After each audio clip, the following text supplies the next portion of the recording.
Let's Get Down to Business is presented by Bravo, the marketing arm of Ash Brokerage Corporation, the practice enhancement company.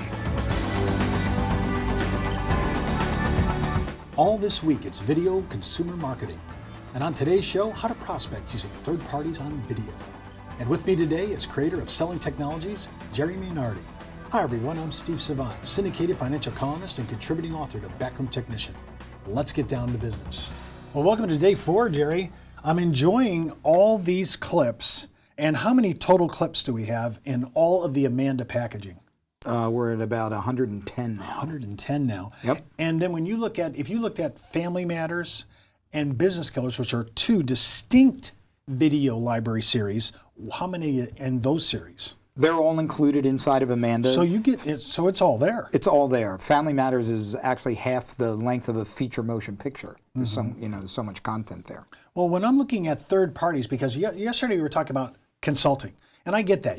We talked about John Napolitano, Dan Nagito, people that we know. They're out there. They're CFPs, CPAs. These are people in the public domain that are well known in their areas of expertise. When we're looking for third parties, it's a little different because we're talking about people who are going to appeal to a certain niche market. And whether in the second segment, we're going to be talking about a woman who really did an excellent job for children. And remember, how much training do we do on children and education on money? Well, hardly you do anything. Right, none. Well, let's talk about this first one because this was an interesting one. I'm thinking of liability on business. Somebody falls on my front stoop and hurts himself and he sues me. I'll let him borrow my car to go get something and he crashed it and I'm liable. But this video that we're going to talk about talks about something that's very apropos, but yet I don't see anybody talking about it, cyber liability for a business. And a lot of us have client records. Absolutely. And we're subject to the same liability. So when we have advisors watching us today, this is just not an example of Amanda. We live here in this liability, this exposure. So talk a little bit about why you even brought this one to our table today. Well, again, think about it from a producer's standpoint.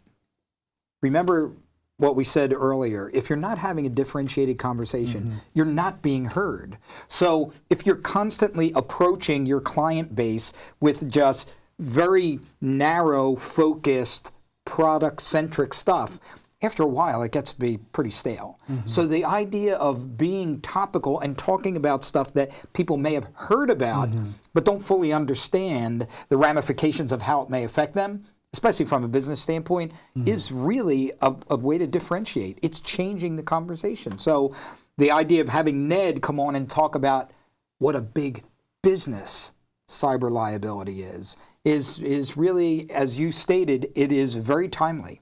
It's happening right now. Oh, I mean, the internet, everything, we're all in the 21st century now.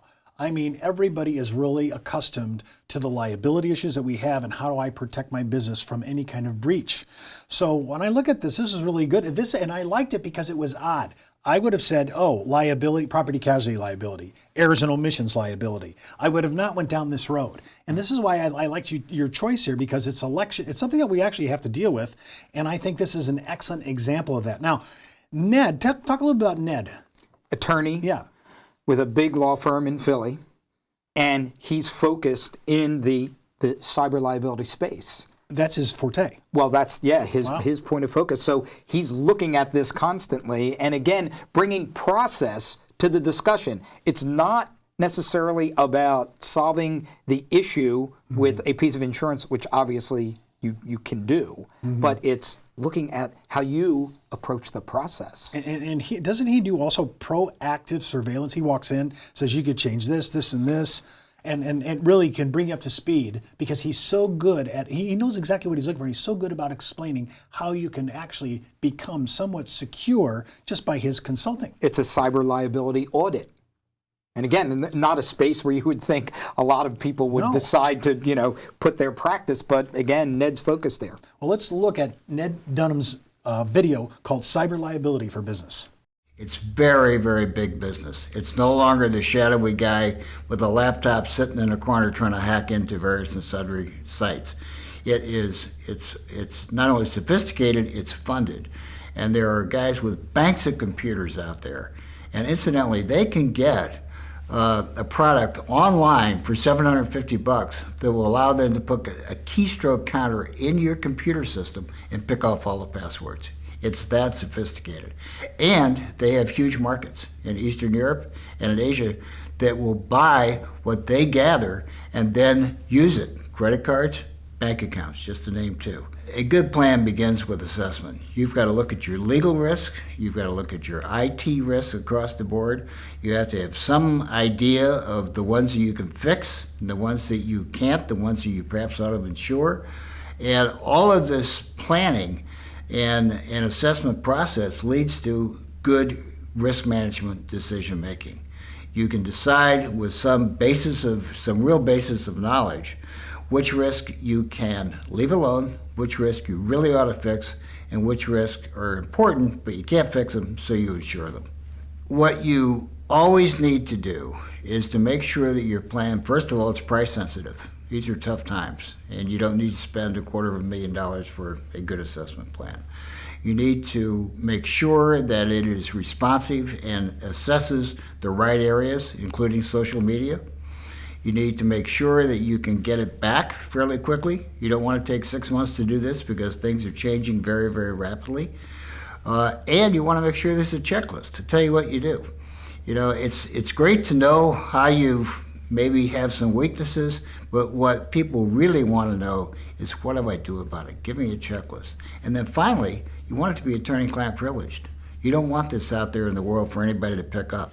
So when a business has taken these appropriate steps, the owner will sleep a lot better at night, and his or her bottom line will truly appreciate how responsible they've been.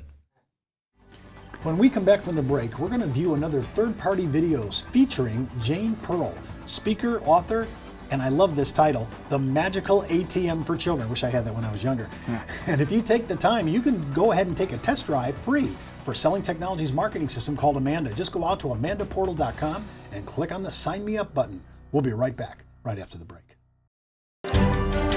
Back in the day, life insurance professionals were called field underwriters.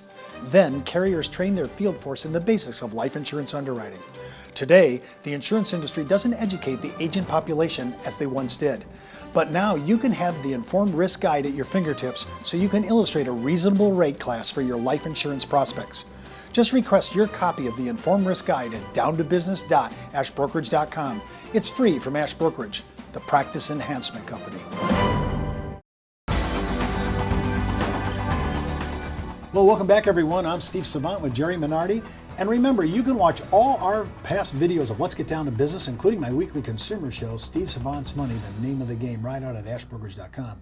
And just click on the show logo and it'll take you right to the home page. And just a heads up, before moving forward with any of the ideas on our show, always consult your tax advisor or legal counsel, as well as your broker-dealer compliance officer.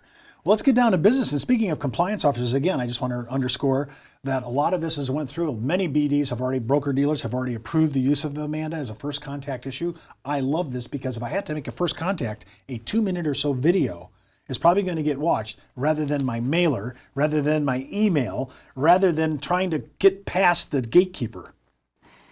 Video works. And, you know, again, from a technology standpoint, the death of the laptop is imminent. I think we talked about that earlier. The tablets are all optimized for video. It's only going to get larger, not smaller. So producers need to have that as part of their quiver. I think people always say, I like your idea, Jerry, but I can't get in front of a camera. Well, here's the opportunity. The price of getting in front of a camera, the production costs, all those things are real. Here, it's already been done for you and done in an effective and efficient way. I want to ask you about this lady, Jane Pearl. I watched this video. First time I watched this, I said, where was this when my kids were growing up? Right? Because this could have helped me as a father and educate my children on finances. The title is great. The Magical ATM for Children. Talk a little bit about why did you choose to even do this video? And it's so powerful to me. Yeah. Typically, we don't educate our kids about money. And school doesn't do it either. So is it any wonder why college-age kids abuse credit cards? They don't understand about the repayment, the interest, the compounding. So what Jane did was she wrote a series of children's books explaining about money So let's put that in perspective and into the mix for an advisor. What does that say to an individual on the receiving end of a video of Jane that is basically talking about, here's how to help your kids understand money. In this particular video, here's how to help your kids understand, what does an ATM mean? And how does that happen where magic money comes out of a box, right? So from the consumer's perspective, the advisor isn't trying to sell them anything. It's almost like a gift. Remember what we said earlier. I saw this woman speak and I thought about you. I thought this may be of interest to you. Take 2 minutes and see if you think this information would be a benefit to you and your kids. That's a great transition issue. Great transition and great positioning for an advisor. Well, I love Jane's idea here, the magical ATM. I'm thinking of how my father in the days back in the 50s and 60s used to say, money doesn't grow on trees. Now I guess we're saying, the magic box, the ATM, that isn't just, it's just not printing money, although maybe the feds are. Let's look at Jane Pearl's excellent, the magical ATM for children. I love this. There are so many ways that kids can develop misconceptions about money. One of them with young children is when you drive up to the ATM machine and you put your card in, you push a few buttons, and then out pops money. Well, what is a young child going to think about that? They're going to assume that money is an infinite resource. Well, that's obviously not the case.